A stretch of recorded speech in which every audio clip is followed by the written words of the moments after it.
Picture this, you're a young fiddle player somewhere around the year 1724. It's a wedding night high up in the Norwegian mountains, in a region called Hallingdal, on a farm called Myljo Larsgard. There's been a long evening, there's been mead, there's been dancing, and then there's been a fight. A fight that ended with knives. There are men on the floor of the great hall, there's the smell of iron. The survivors are sitting along the walls, drunk and shocked. And somebody needs to fetch more mead. That somebody is you. Nobody envies you the trip, but you go down the stone steps with a candle in one hand and an empty pitcher in the other. The cellar is colder than it should be. And on the last barrel, the one that you came down here to tap, somebody is sitting. He's sitting with his back to you. A fiddle tucked under his chin, but that fiddle's upside down. And the bow is moving. And the music that's just started filling the cellar is the music you've been searching for your entire life and which you have spent your entire life not being ready for. Tick, tick, down the hall. Great tales, call it by name. Great tales, shadows remain. Tick, tick, tick, time keeps its stare. Great tales, something is there. Hello and welcome back. My name is Chris, I'm your host of Great Tales. And if you've missed part 1, go back and watch it first. Everything we are about to do is built on top of that. Today we go down into the cellar. We talk about the violin, about that bargain at the waterfall, about the 11th tune of the Nøkken, and the one that nobody is allowed to play. We meet a real, named historical man who his neighbors believed had actually struck that deal. We stand in front of two of the most haunting paintings in all of Scandinavian art. We listen to Søren Kierkegaard, and in the end, we ask the question that turns this creature from a monster into something much stranger. Does the Nøkken even have a soul? And if he does, can it be saved? Stay with me to the end. I'll give you an answer you're not expecting. Let's go. The bargain. To understand what happened in that cellar in 1724, you first need to understand how the bargain with the Nøkken actually works. It has a recipe. Jacob Grimm wrote down in his Deutsche Mythologie in 1835, working from Norwegian and Swedish sources, most importantly the writings of a Swedish parish priest named Johan Ödman, active in the late 17th century. And the recipe is surprisingly precise. First, the time. Thursday evening, never any other day of the week. Thursday is Thor's day, the day of the old thunder god, and even centuries after Christianization, folk belief held that Thursday was the day when the wall between worlds is the thinnest. So, Thursday evening, in secret, after sundown. Second, the place. You need a waterfall, but not just any waterfall, it has to flow north. If you can't find one, a mill race will do. The mill is, in any case, the most common place to meet this creature. The mill is more his home than the lake is. Third, the offering. This is the part that's strange and very specific. You need a white billy goat, ideally stolen.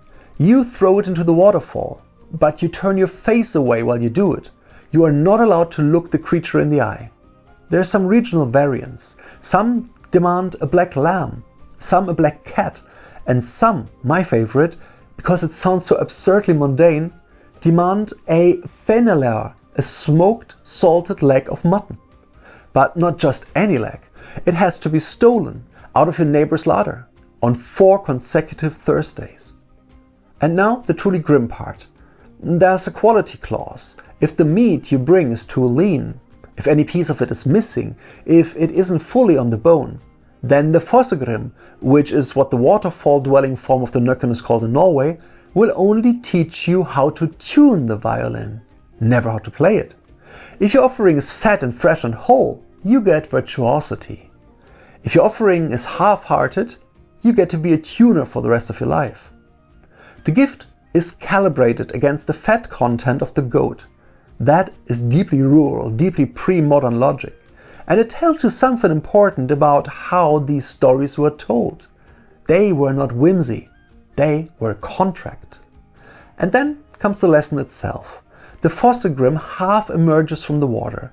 He takes hold of the student's hand. He guides those fingers across the strings. He bends them, twists them, presses them down until they bleed. Only when the blood comes is the gift transferred.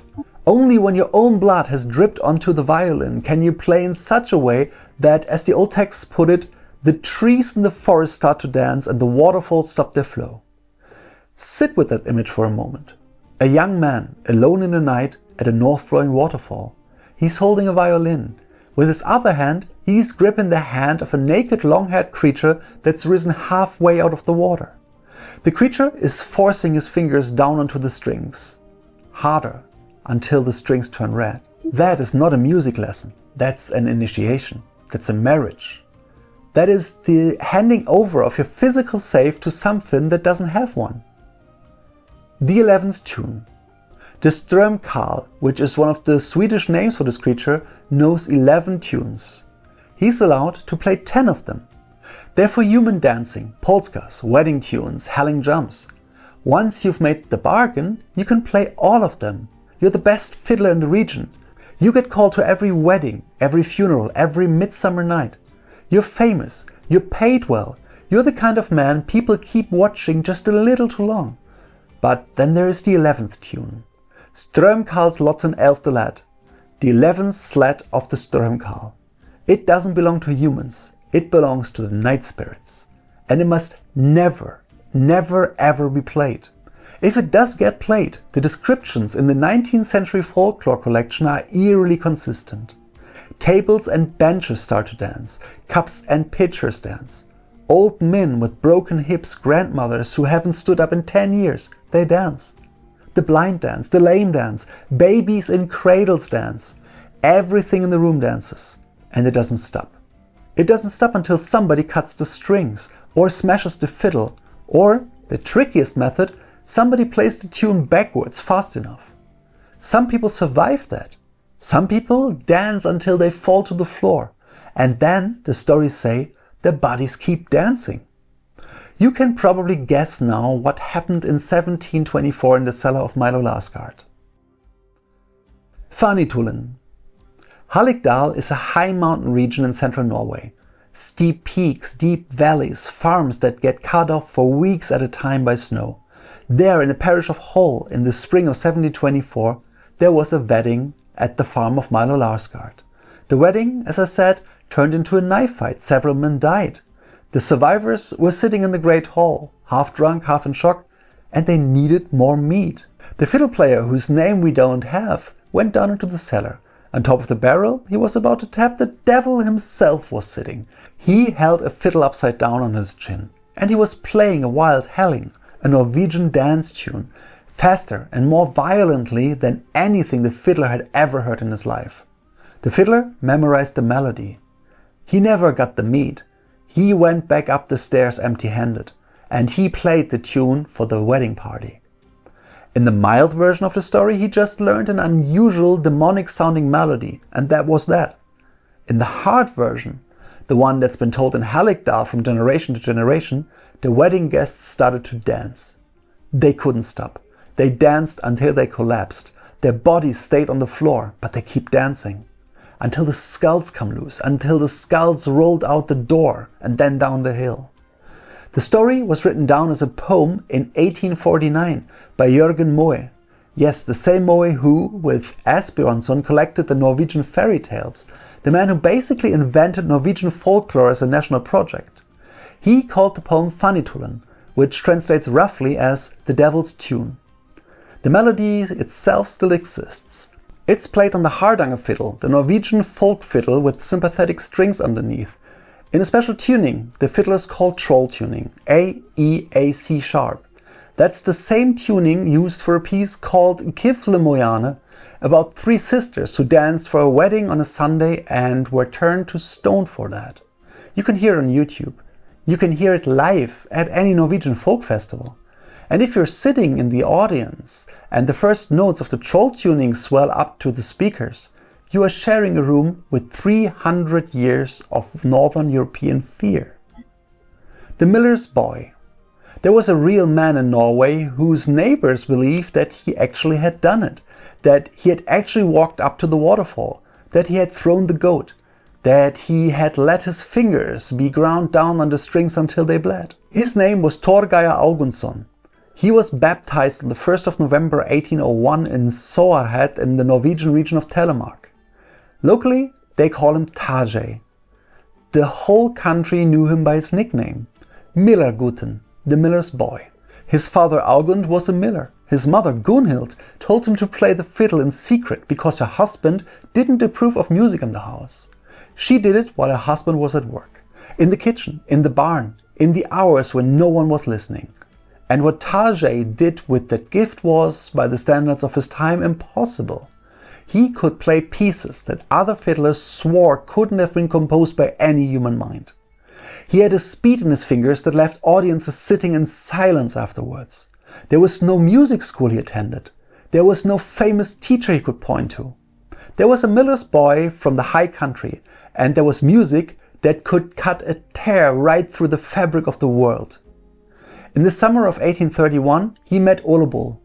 Ole Bull, born in 1810 in Bergen, was at that point the most famous violinist in Norway and one of the most famous in Europe, a touring international virtuoso compared in his day to Paganini.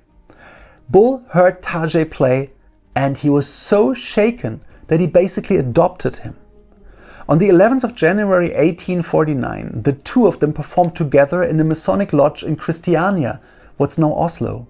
It was the first time in history that the Hardanger fiddle, the peasant instrument the Lutheran clergy had been condemning for centuries, was heard on an official Norwegian concert stage.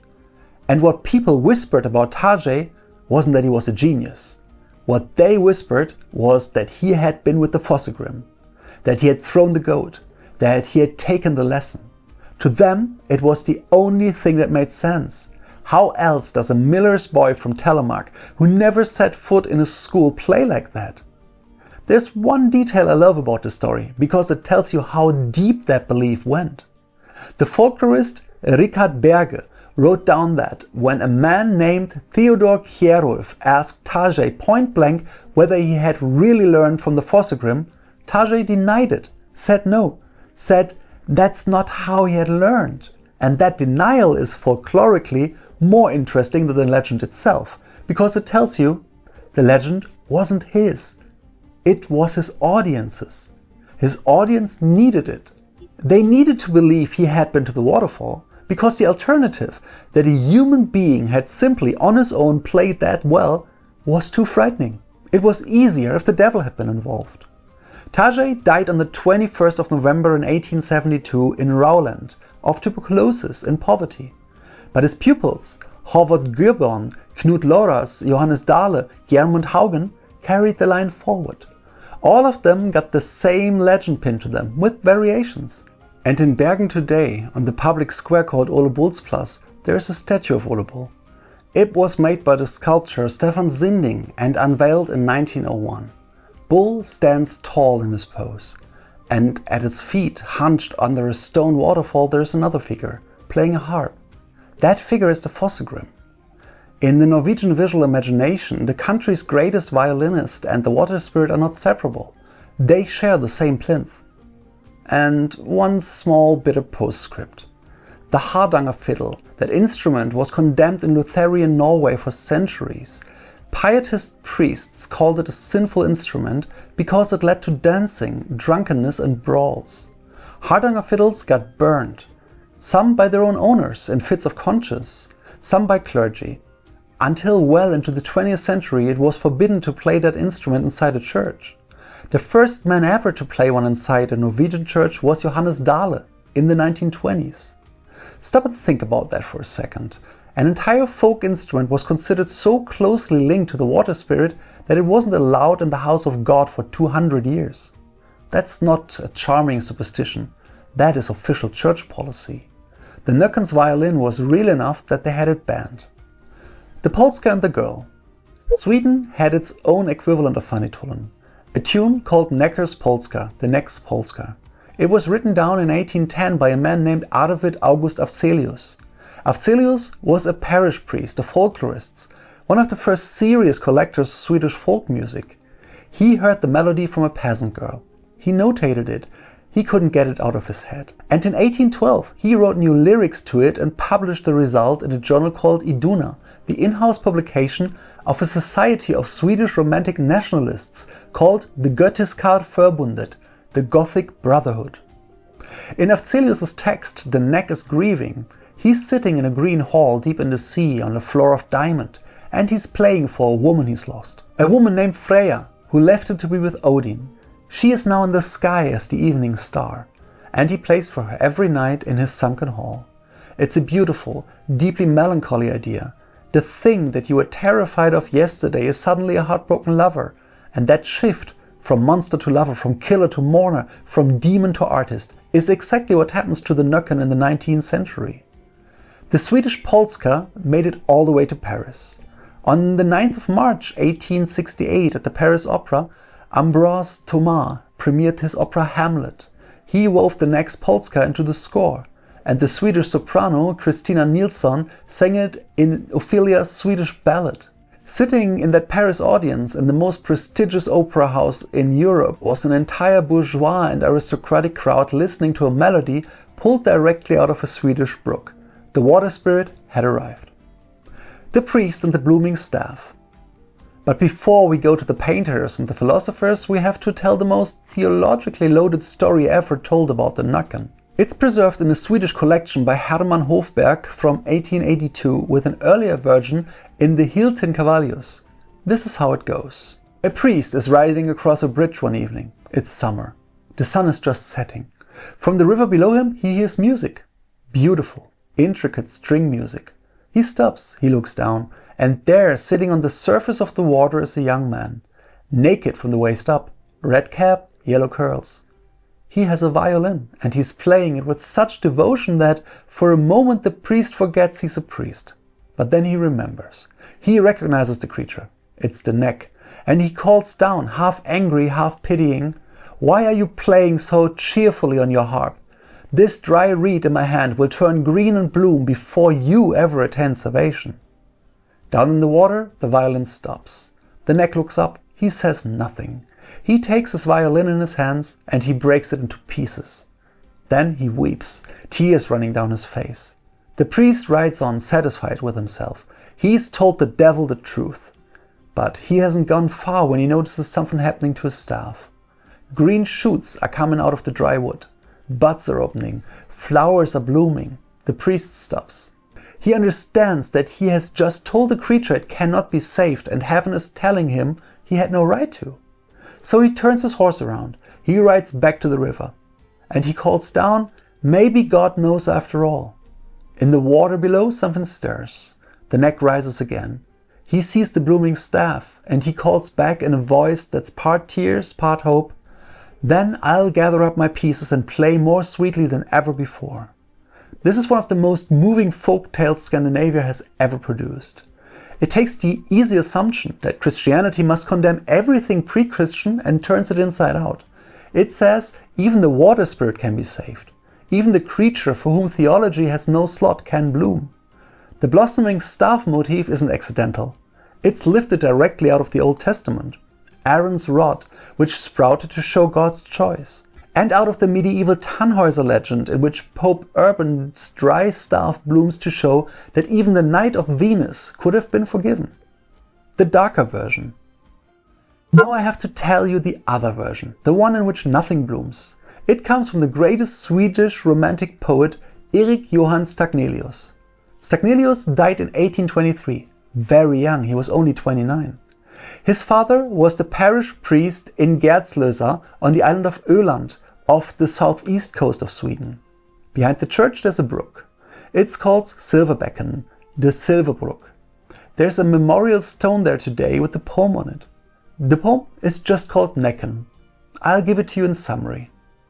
The evening's golden clouds wreathe the sky. Elves are dancing on the meadow, and the neck, with leaves in his hair, plays his violin in the silver brook. A small boy resting among the willows on the bank in the scent of violets hears the music coming out of the spring. And he calls into the still night, "Poor old man, why do you play? Can it ease your pain? You may bring the forest and the field to life, but you will never be a child of God." The moonlit night of paradise, the flower-strewn fields of Eden, the angels of light on high, your eye will never behold them. Tears wash down the old man's face. He sinks down into the wave. The violin falls silent. Never again does the neck play in the silver brook. That's the closing line. Never again. In Swedish, aldrig Nøkken spelar mer I silverbäcken. There is no blossoming staff here, no second chance. There's an innocent child speaking a piece of theology directly into the creature's face, and a creature accepting that theology and withdrawing. Forever, the music ends, the violin sings. The supernatural is theologically annihilated. It's one of the most desolate poems in Northern European literature, and it reads, almost 2 centuries later, like an indictment of Christianity itself. What did this system do, Stagnelius is asking between the lines, if it silences even what was beautiful and wild and innocent? Søren Kierkegaard thought about his water spirit twice, both times in 1843. In Either Or, he argued that Christianity itself created sensuality as a separate principle by excluding it. Music, Kierkegaard says, is the only medium that can carry that excluded wordless sensuality. The neck fiddler, the demonic seducer through wordless music, is, for Kierkegaard, the Nordic prototype of Don Giovanni. In Fear and Trembling, he meditates on the Danish ballad Agnete and the Merman. In his reading, when Agnete meets the merman with absolute innocence and trust, the merman cannot complete his seduction. He's moved, he repents, or he hopes at least to repent alongside her. The demonic, says Kierkegaard, is the sinner who knows that he's monstrous, and who in rare moments looks for a way out. The Eyes and the Lily Pads. 2 paintings more than any others define the way we still picture this creature. The first is by Theodor Knittelsen, Norway, in 1904, watercolor with pen and ink. It hangs in the Nationalmuseet in Oslo, donated in 1909 by a man named Olaf Schou. You see a still, dark forest pond at twilight. Lily pads float on black water. Out of the pond rises a massive, half-submerged, root-like body. It blends into the trees, it blends into the swamp, it blends into the reeds. You can't tell where it begins and where it ends. You can't even quite tell if it's there. But then you see, set deep in the mass of moss and roots and rotting wood, 2 eyes, glowing, looking. Concentric ripples spread outward around the body. It's still moving, and the trees above are perfectly mirrored in the surface of the pond. And you realize that the mirror itself is the trap. The pond Knittelsen used as a model is real. It's called Tørntjernet. It's on a small island called Jomfruland in the Telemark coast, near Kragerø. People go there on day trips now and take selfies in front of the water where the eyes were. Years earlier, in his book Trollskap, Sorcery, from 1892, Knittelsen had already written, "He can lie inside the great glowing pond lily that you reach out for. The moment you touch it, the quaking bog sinks beneath you, and he seizes you with his wet, slimy hands." That sentence is basically the operating manual for his own painting. The second painting is different. It is distant, it's intimate. It's by Ernst Josephson, Sweden, 1882 to 1884, oil on canvas, hanging in the National Museum in Stockholm. There is a second version, Strömkalen, at Prince Eugen's Vardemarsudde. You see a pale, sinewy, almost androgynous young man. Bleach white skin, slender. He's sitting in moonlight in the middle of a roaring waterfall, playing a violin. River grass and the water plants twine around his head. Ferns slip between his legs and across his stomach. Flowering water plants brush his back. His eyes are closed. His mouth is half open. He's in a trance. He's listening to himself. He isn't in the room with anyone. He's alone with the music coming out of his own fingers. The National Museum's own catalogue today says of this painting, "His body is young, strong, slim, almost androgynous. We sense his sex without seeing it." The intense emotional charge and the sensuality shocked the public of its time. And elsewhere, the Nøkken was associated with the uncontrolled, especially with sexuality. Ernst Josephson worked on his figure for 12 years. He started it after a Norwegian mountain trip in 1872. He returned to Hallingdal in 1884 to paint the second version. The National Museum rejected that second version. Prince Eugen bought it instead. And in 1888, 4 years later, Josefsson collapsed on the Breton island of Brehat. What he had would today be called schizophrenia, possibly with complications from a syphilis infection. He spent the rest of his life producing visionary drawings, which he signed with the names of other painters. Raphael, Rembrandt, Picasso, Matisse, Nolde and Kokoschka all collected his late work. They saw something in it that the psychiatric label can't explain. For Josefsson, the art historians now agree the neck was a self-portrait, the misunderstood romantic artist, the bohemian going his own way, the man drowning in his own genius. The silence afterwards. What changes when you followed all of this material from beginning to the end is a strange realization.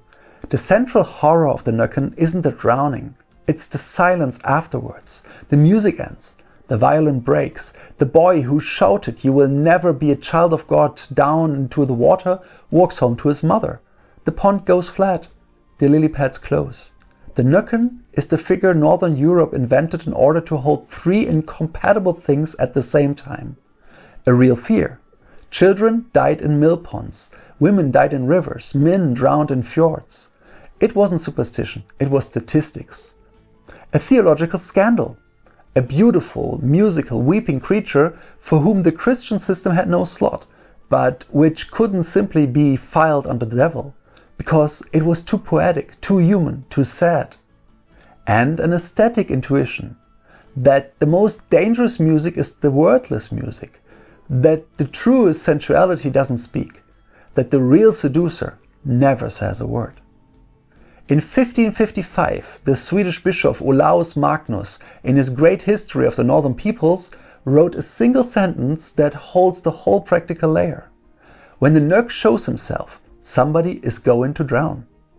In 1823, Stagnelius set the metaphysical full stop. Never again does the neck play in the silver brook. Josefsson painted 12 years of his own life into the psychological one, and Kittelsen gave us the cinematic closing image. Two glowing eyes in the lily pads, showing us nothing but the surface, leaving everything else to our imagination. There are 3 sentences I take away from this whole journey. They're in 3 different languages, and each comes from a different layer.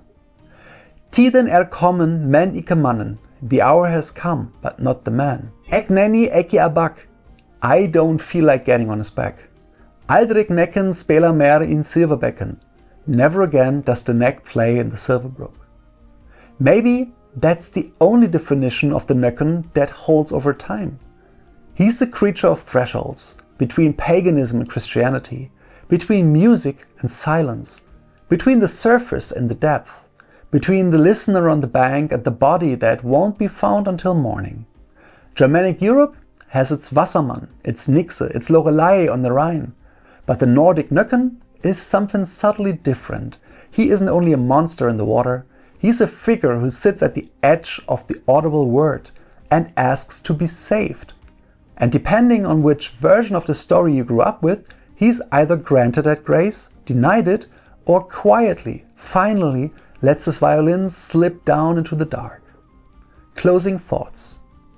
I'll leave you with one last image because I promised you an answer you wouldn't expect. In 2007, the University of Iceland ran a survey. Iceland has a population of around 350,000 people. It has fiber internet, geothermal power, Tesla showrooms in Reykjavik.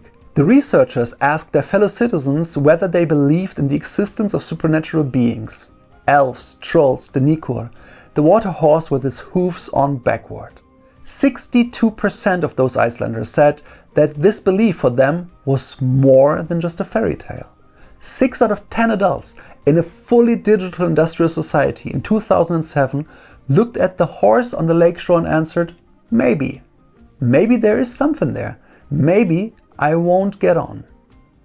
And the next time you find yourself standing by a still lake at dusk and you hear something in the reeds that sounds a little too much like a violin, or you see in the moonlight a figure who is too beautiful, too pale, too still, maybe you remember to keep a steel nail in your pocket.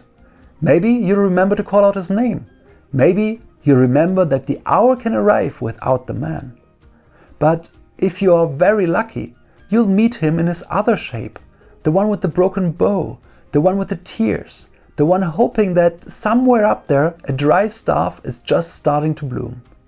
And that was part 2 of our story about the Nøkken. If that journey was worth it for you, leave a sub and tell me in the comments which body of water are you not going to look at tonight. Stay dry, stay watchful, stay safe. I'll see you next time. Yours, Chris.